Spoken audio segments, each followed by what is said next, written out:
ఈ పాపము కారణంగా ఈ లోకంలోనికి గచ్చపొదలను ఆహ్వానించాం. ఈ పాపము కారణంగా ఈ లోకములోనికి బాధను ఆహ్వానించాం. ఈ దేవుణ్ణి తృణీకరించటం కారణంగా ఈ లోకంలోనికి మనిషికి మధ్య ఉన్న సంబంధాలలో మనం చేదును ఆహ్వానించాం.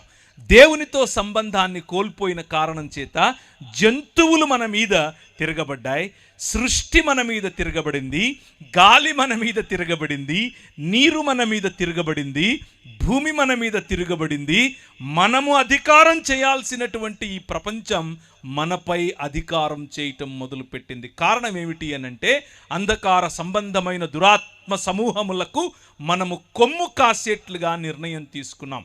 ప్రభు అన్నాడు, రాజ్యము నాది.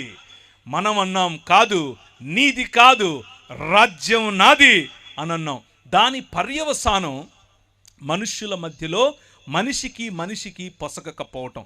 అత్తకు కోడలకు పడదు, అమ్మకు కూతురుకు పడదు, నాన్నకు టీనేజ్ బాయ్కి పడదు. మనం ఏదో ఒక విధంగా సాటి మనిషిని, మన పొరుగువాడిని, మన ఇంట్లో ఉన్న, మన బయట ఉన్న, మన సమాజానికి చెందిన, మన సమాజానికి చెందకపోయినా ఏదో ఒక రకంగా పొరుగువాడిని మనం దూరం పెట్టడమే నేర్చుకున్నాం. Man rejected the order. దేవుడు ఏర్పరిచినటువంటి క్రమాన్ని విస్మరించినటువంటి, క్రమాన్ని వ్యతిరేకించినటువంటి మనిషి క్రమం కోల్పోయిన కారణం చేత అక్రమస్తుడయ్యాడు.